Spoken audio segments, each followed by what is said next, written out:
What's up, everybody? Welcome to Friday and SnailMail. SnailMail.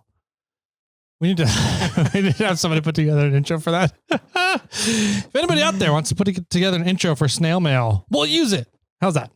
Welcome, everybody. Hopefully you guys are gearing up to have a fun weekend.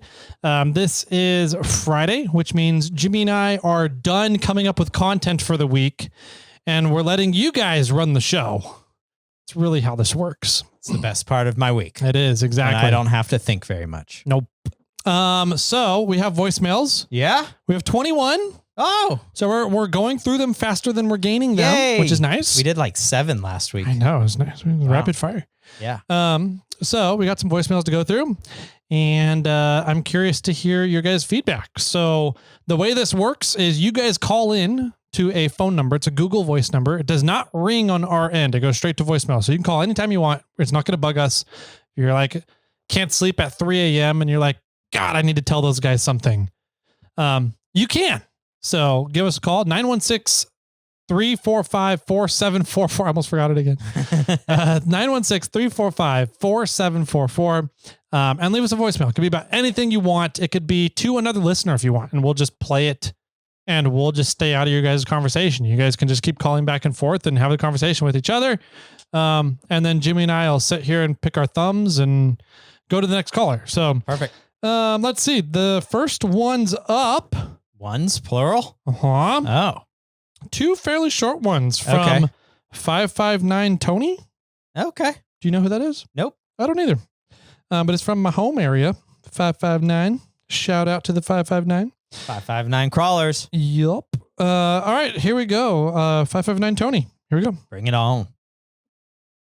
Hey, this is 559 Tony, also known as Arron. I've given you guys my name before, but, I get kind of nervous sometimes on the phone and I forget. But, I've even given Jimmy my name when I met him at the Marlin Memorial. Ended up parking right next to him. And then, introduce myself and all that. But then I come back after checking out all the vehicles and I see Tyler's Kermit parked right next to me. And then I get all worried that, you guys realized who I was and got those tokens found out in the Burrow Schmidt Tunnel and on Bald Mountain so damn quick. I thought you were going to kick my ass or something. Just kidding. But, sorry about that. 559 Tony sounds good, though. I think I'll stick with it. Thanks. I have questions, Tony Arron. I got a few. Is his name Arron or Tony? I don't remember now. I do remember, though, that I did that Burrow Schmidt tunnel and I hit a token there, and it was like a few days later the token was found. I was like, sweet, people are getting out. Yeah, that's good. So, it sounds like he's down obviously in the Fresno area. And he's met us. Yeah. That's funny. We were totally just talking about, do we know this guy? Sorry, buddy. Sorry, man. I'm more of a face person. Yeah. Than a name. Do a video call next time and then we'll yeah. Please, Michael. Yeah. All right. So is it Tony or Arron? I don't know. I'm confused about now. Why is it Tony or Arron? He'll have to call back. Well, he did call back. Yeah. So how does he introduce himself this time? 559 Tony again. All right. We're going to call you Tony. All right. Here, Tony. I'm going to call him Tony Arron. Taryn. It's his name. Taryn now. All right, buddy. Here we go. Hey, this is 559 Tony back again. I'm just looking at the next episode up on my list. It's the one with the certain Range Rover driver, right? The Rover driver. Yeah, the only people that have ever called me a peon or a peasant were Range Rover drivers. So, I don't know how much Range Rovers suck, but Range Rover drivers sure suck. FYD. See ya. I love it. Oh, that's funny. Thanks, Taryn. I will agree.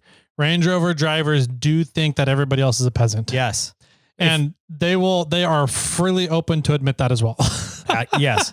If you give them some like capers or Grey Poupon or, things like that, they get a little bit more subdued. Tolerable. Yeah. They're a little more subdued. They get a little more thankful. Yeah. So just, reach out and just be like, I'm sorry, you're having a bad day. Would you like some Grey Poupon? Yes, some white And wine. That fixes everything for them. Mhm. So They appreciate it. Yeah.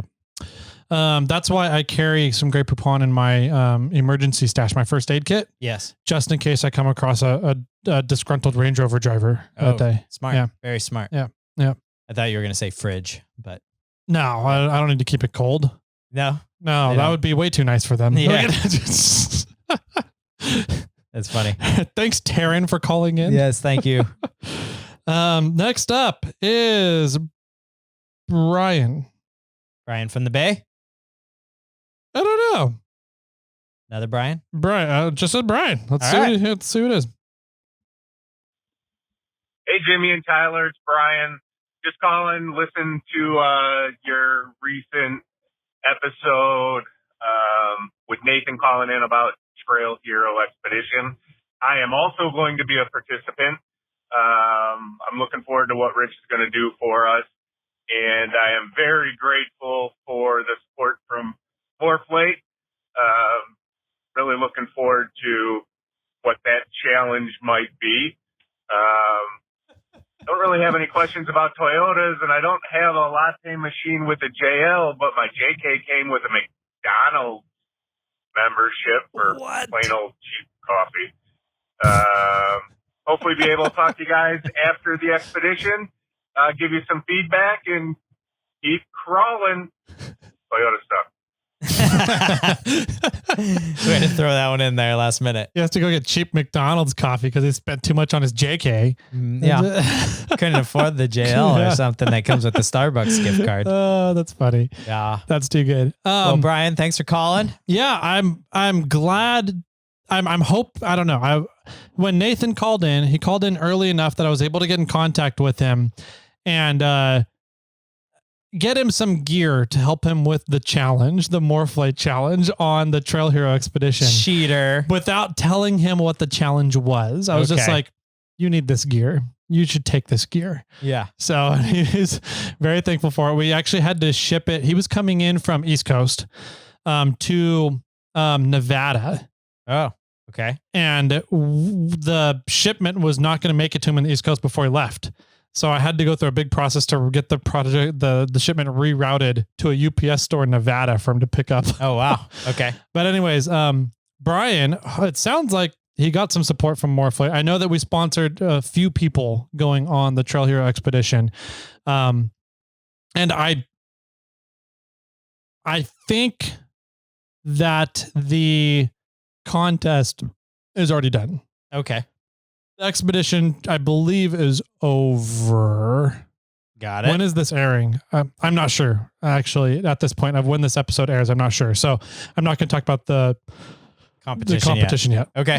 But well, Brian, call Yeah. back. Let us know how the event went. Nathan, too. Yeah, I really how want you to know. guys did. What was some high points, low points, and how did you do with the competition from Moreflate? Yep. Curious. Let's see. Yeah. Jeep suck, by the way. Next up is a Nissan guy. Nissan guy. Yeah. Didn't know we had any of those listeners. Oh yeah, we do. They race Ultra 4. Oh, okay. So the Camacho Motorsports with Brady and Camacho. What's his first name? Anyways, they are building a whole new car. Yeah. That's what I heard. And so I've been getting pictures and updates whenever Brady goes down to work on it. They built a whole new chassis from scratch in a weekend, which is super impressive. And I told Brady that he needed to call in and give an update on the voicemail because he was like, man, yeah, I did this and this and this. And I was like, that's great. You're telling me, like texting me, call in. Like some listeners have been following along with your guys' story. Let's hear a voicemail update. Okay. So I'm hoping that's what this is, but it's also a very short voicemail. All right. So Brady, let's see what you got to say today, bud. Hey guys, it's Brady. I was just listening to the voicemail episode on Friday the 2nd about your QR code. Don't put the Venmo QR code in. Use the website QR code that links directly to their Venmo on their website. That's probably a safer option. Anyway, that's all I had today. You know what he's talking about? The bathrooms. Yes. I got, okay. That makes sense. I got it. So the The donations to help maintain the bathrooms at Barrett Lake are up to the Highlanders to financially maintain the bathrooms. So if we put a QR code on the bathrooms for people to make a donation, it goes towards helping maintain the Barrett Lake bathrooms. Right. And we were concerned about putting a Venmo QR code up there. Instead, just put the website URL. Yes. I like that. Yep. That works. It's a good solution because then they QR code to the website for the people that are running the bathroom project. Yep. I also had a listener message me on Instagram, and he said, "Why don't you guys add QR codes for the tokens?" And it'll if you can figure out a way to put on a QR code that's automatically then syncs everything and says this QR code is found or this token is found, then we would know when somebody scans one of the codes that they have located one of the tokens. Sounds like a lot of work. What I might do is just have them sync to my Instagram or something, and then they can message me that way. Yeah. But we'll look into it. Yeah. If we can figure out a way to not have to redo QR codes for each individual token, that would be a lot easier. True. I like QR codes are awesome. There's some really cool data you can put into QR codes. I don't know if there's multi-step programming instructions you can put into QR codes though. So, it's an interesting thought though. It would probably have to go to a website, and then the website would do the process. See. That makes sense. But it was an interesting idea. And I think QR codes have come far enough that people recognize them and know what they are nowadays. Yeah. So we might do something like that. Cool. At least steps about telling you we can make the pucks much simpler. Yeah. Instead of writing all the steps on them, we could just sort of have a QR code. Yeah. And people could say, we could just say scan code for instructions or whatever. Yeah. And then we could have a website that says, hey, you found the QR or you found this token. This is what it means. This is what you get. Yeah. Here's what you're playing for. Yeah. Or something. Yeah. I mean, I just had an idea, but it'd be a lot of work to set up. So I'm not going to say it. Okay. Don't say it. Next up. Brady, call back in and tell us what you're doing with the motor or the race car. Yeah. I want to know. The world needs to know. Yes. Let's see. This is... Doesn't say. Oh, no name? What's your name? All right, here we go. What's up, Dail boys? Yo. Been kind of busy lately. Wreck-It Rob, by the way. Wreck-It Rob. I wanted to say congratulations on 600, even though I'm calling Friday beforehand. Wanted to say that that's awesome that Reed got to go wheeling and got to go down to Moab. He's done it before I can. I can't go to the more plate thing. I'm getting married that weekend. That's not an excuse. Myself a Lance so that I can make easier trips out of town, go wheeling. I'm trying to get a hold of Don, Rover Don. I want to see if I can get a Rover body from him. I want to get rid of this stupid YJ body off of this mega mud truck that I'm building. Please see if you guys can get a hold of him. Or Rover Don, I messaged you on Instagram. Message me back, please. What else? There was something else I was going to tell you guys now. Oh, I figured out how to get my own time in the garage. And I know that this isn't the right way to do it, but my wife got a job where she travels all over the United States. I have not seen my wife or soon to be wife since the day before Easter, which kind of sucks. But I get my own time in the garage. Unless, the kids are being whiny about something. Anyway, I know that was a lot. Hopefully I had signal through all of this. I'm driving down 116 headed over to American Canyon.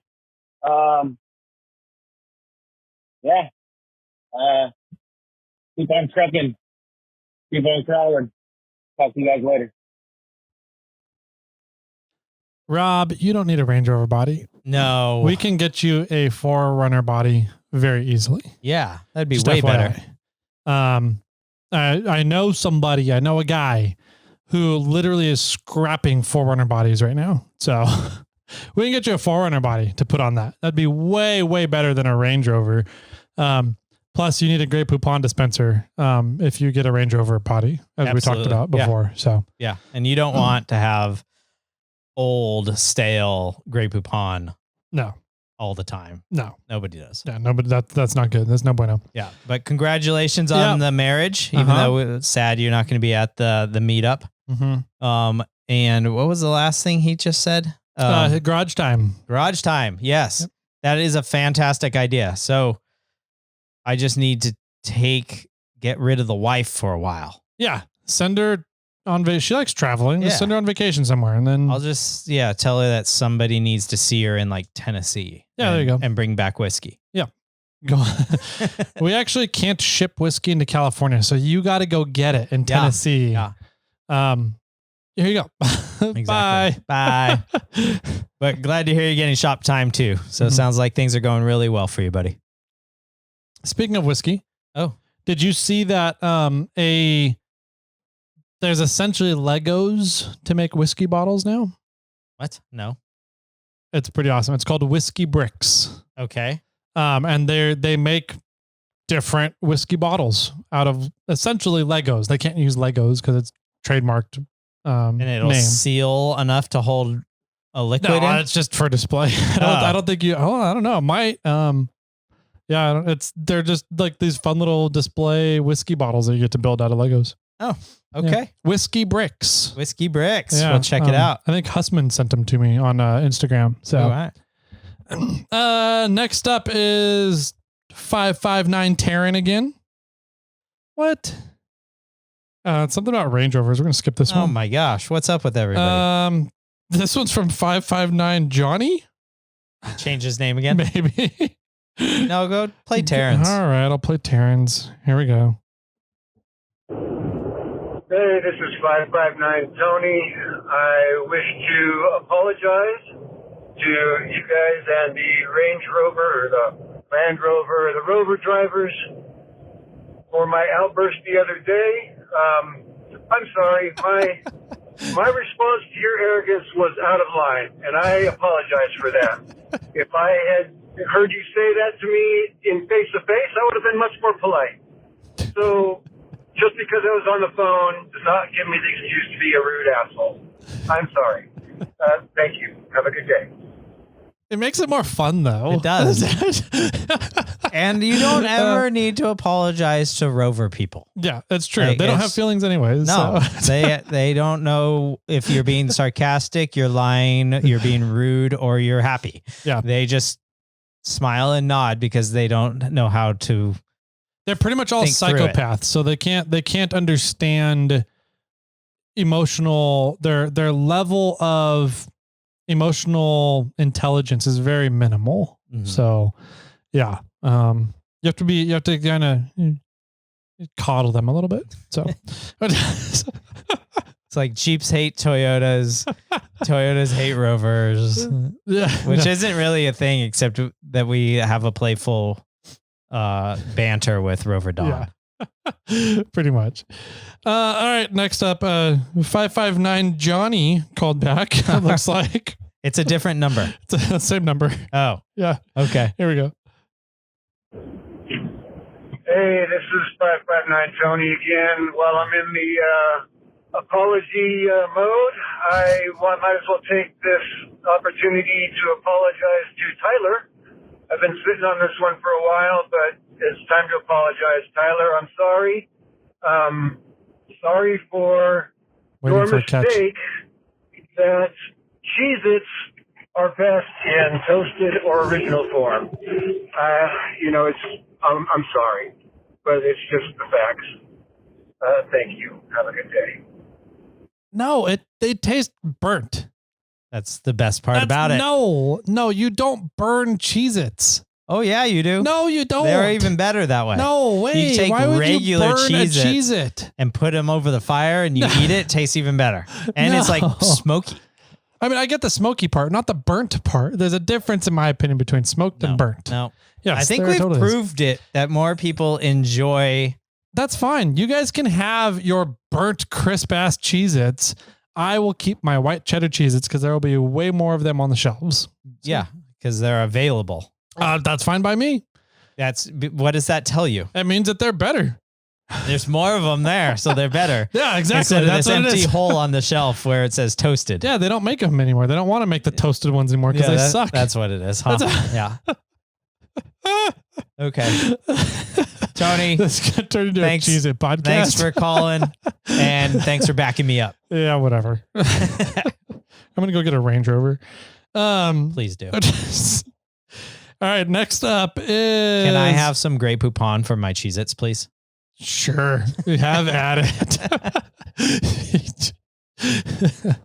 Oh, man. Next up is Alex from Botches Off-Road, hey, our buddy buddy over there. Let's see what he's got up in his going on today, man. He's usually got some pretty fun little content going on. So here we go. Give it to us. Hey, Jimmy. Hey, Tyler. It's Alex from Botches Off-Road.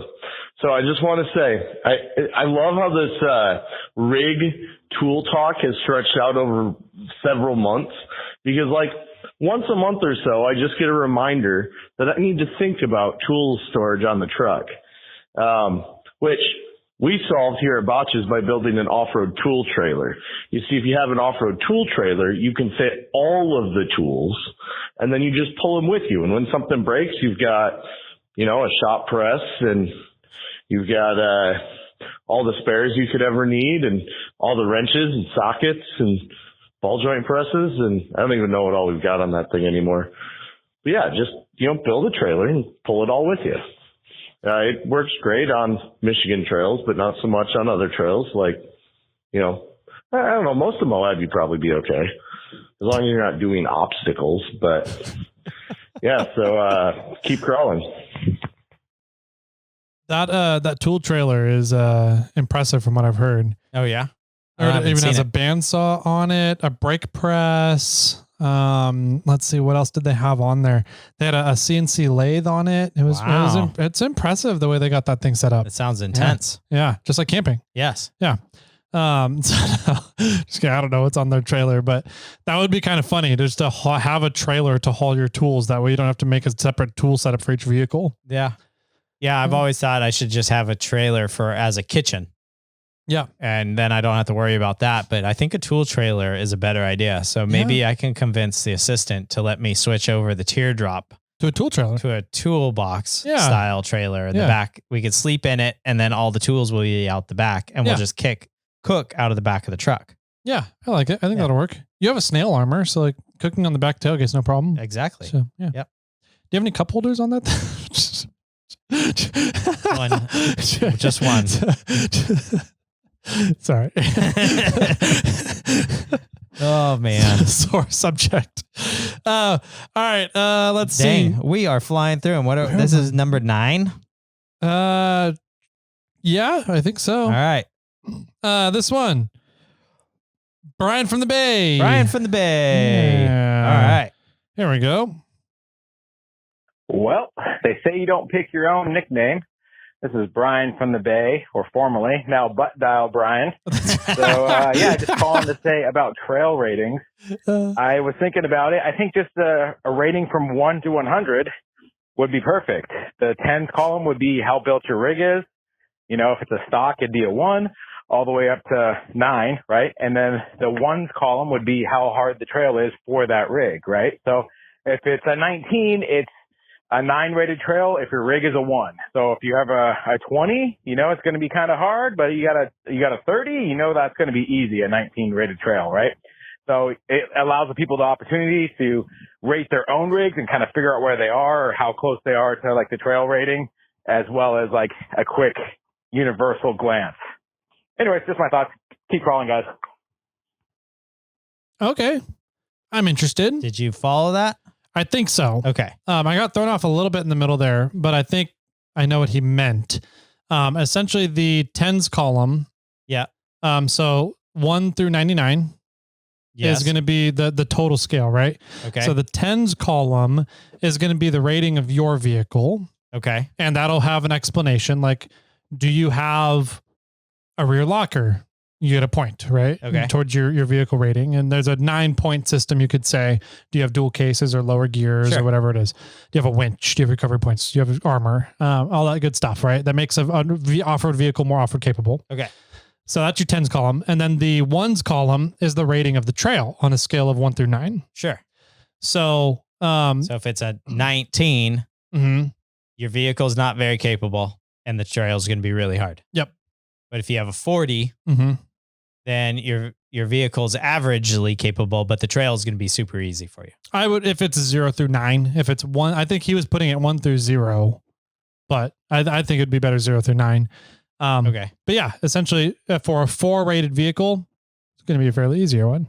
My only concern with that is how do you rate the trail itself, right? Like how do you, cause not everybody has the same vehicle. So how do you put down that rating? Well, yeah, I think it would like 4 days. Sure. Right.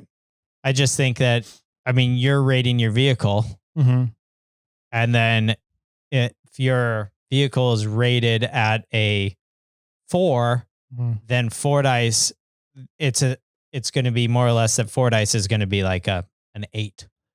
Okay. And so if your vehicle is rated an 8, then the trail rating would drop to 2, 3, something like that. Okay.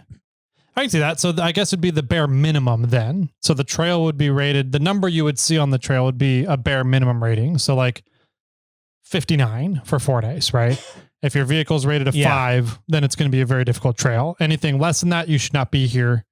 Anything more than a 5, it's going to be an easier trail. Yes. Okay. Yeah. I kind of like that. Yeah. I think it makes sense.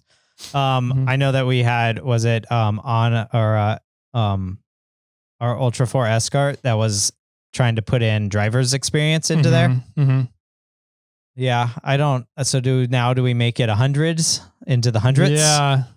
0 through 999. Yeah. So I don't know. It's starting to become more complicated. Yeah. I think we kind of talked about on Thursday's episode with Moreflate Ryan has a fairly capable forerunner now, and he needs to learn more driver experience. I think that driver's experience does play into how well you can drive your vehicle. For sure. Yeah. And so there is some argument there that like I would say Ryan's rig is rated a 6, maybe a little higher. Maybe a 7. I'd put it around 7. Yeah. I mean, it's probably similar to Bobcat. And so, but he doesn't have the driving experience or seat time that I have. Yep. So I could attempt, or I could probably accomplish more difficult obstacles than he could. But that only makes it a easier trail for me then. Yeah. In an essence. Yeah. So let's take like Bobcat and Kermit for an example. Sure. And you and I would say that Kermit is built stronger than Bobcat, more articulation, bigger tires, a little bit more ground clearance, etc. Yeah. But I think you are a way better driver than I am. Yes. Okay. So I think you in Bobcat would outdo anything I would ever do in Kermit any day. Maybe. So how would you rate? How do you put that into the scale? I have no clue. Yeah. I don't know. So do you need a driver's skill level? I don't know. So you have like, so you would have like a 1 through, let's just say 1 through 5 for driver skill. So you could have something up to 599. Maybe. Yeah, I don't know. It's hard for me to figure that out because I try and think to like, I still have a lot of experience, right? I still have a decent amount of experience. I know when I'm in a position I shouldn't be in. Sure. And like, I've done some really difficult trails around California. But like going through fins and things at Moab, I would not do by myself. Okay. Because I've never done that trail to begin with. Sure. So I don't know exactly where to go. I know there's a lot of ledges out in Moab. And like Moab Rim, I'm not going to go on Moab Rim again by myself without somebody who's done the trail multiple times either. So I don't, but like after I've done the trail and I know where stuff is, like now that I've done Pritchett Canyon and I know what to expect and kind of what needs to be done for Pritchett, I feel a lot more confident about going back. Sure. And I guess the more times you do that particular trail, the easier it quote unquote becomes. Like the Rubicon Trail, take the Rubicon. There's so many different lines through the Rubicon. There's fast lines, there's wild lines, there's lines that take a lot longer. There's more difficult stuff, easier stuff. And if you know the trail, it's a much easier time through the trail. Right. But I don't think that goes into your overall driver experience. I think it plays into it, but like you can be a damn good driver and still your first time on a brand new trail and struggle with it just because it's sure a new area, right? A new spot. You are going to struggle on the trail, but you have the experience to know, like to look at the obstacle and know kind of what you need to do. That's fair. Have an idea of it. Yeah. Like you were looking at Rocker Knocker and going like, I swear I could drive up this side. Mm-hmm. Right. And you probably could have.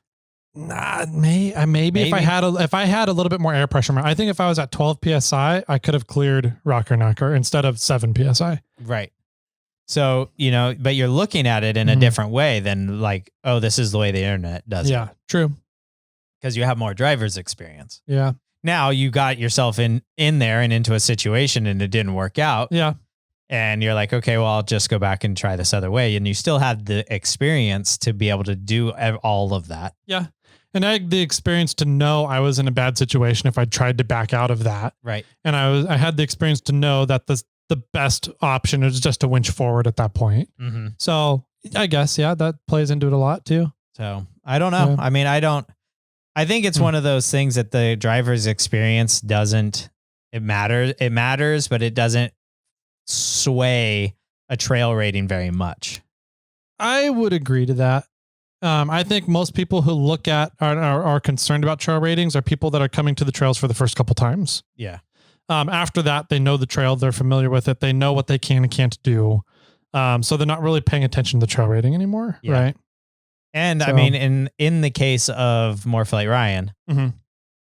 he's in a new vehicle. He's fairly green, but his vehicle is capable, and he still was able to succeed and complete the Rubicon. Yep. Right. So maybe the vehicle rating, how good the vehicle is trumps how good of a driver you are. I think these vehicles, man, the way we build them and how good mechanical engineering is nowadays for aftermarket rock crawling.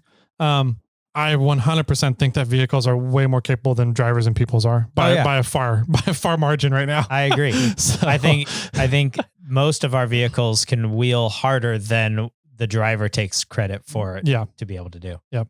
And so I think but that also then kind of leads into, well, once you know your vehicle really well, you can go do harder things. Yeah. So I don't know. I don't know what the answer is here. I don't either. I mean, I think a 2-point scale or a single decimal point or however you want to do it, I think is roughly all you need. I think most people will know like, oh, if it's a 53, I can do that. Mm-hmm. But if it's a 68, I probably shouldn't hit that trail. Yeah. That's fair. That's a good point. So at least you would hope that people would be able to have that self-awareness. So yeah, well, to some extent people do, because like when we go to cruise Moab, a lot of people avoid the level 9 trails. True. Right. And level 8s, maybe some level 7s, right? A lot of people are like, I want 4s and 5s and I'm happy with that. I talk to a lot of people year after year that I'm like, go to Metal Masher. Like it's an awesome quote unquote more difficult trail in Moab. But in my opinion, it's not like you're actually going to be mashing all of the metal in your vehicle. Right. But everybody's like, no, I don't want body. I don't want damage. I don't want blah, I don't want this. I'm like, yeah. All right. They see the 7.5 rating on it or 6.5, whatever it is. And hear the name and they automatically think that it's a really difficult trail. I'm like, yeah, it's a great trail, man. It's a great trail. And I to some extent, I'm happy the name scares some people away. Yeah. But yeah, I think that people are smart enough for the most part. I think that a lot of people know their limit, but some people try to push their limit. Mhm. But, you know, a person that's only doing level 5 trails is not going to jump to a level 9 Yeah. most of the time.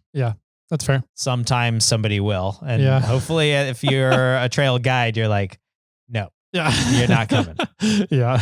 Right. No bueno.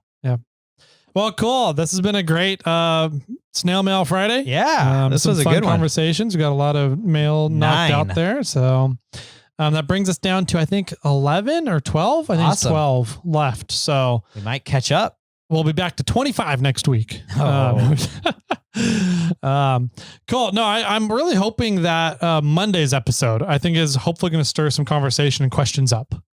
So if you guys have questions after Monday's episode, send them in. Like the guys that we have scheduled to interview for Monday, super knowledgeable. They love helping to educate the community. They love education, right? That's the main point of what they do. So if you guys have questions after that, call it in. Call us to voicemail in. We'll get them back on the line and we'll play the voicemails for them and get their answers. I think that'd be kind of fun That to do. would be fun. So give us a call. We need to 916. figure out how to do that. Yeah. I think, we just need to figure that out. I think it's just going to take taking the road home or doing it from here with the road. Got it. I think that's what it's going to take. All right. So- We can figure it out. Yeah. But if you do want to call in before, just like I interrupted Tyler, you can do that at area code 916-345-4744. Sounds good. And I guess with that, what do we say? How do we end this phone call, Jimmy? I don't know. Bye. Really awkward. Bye. See you guys. Have a good weekend. The number you have called has been disconnected.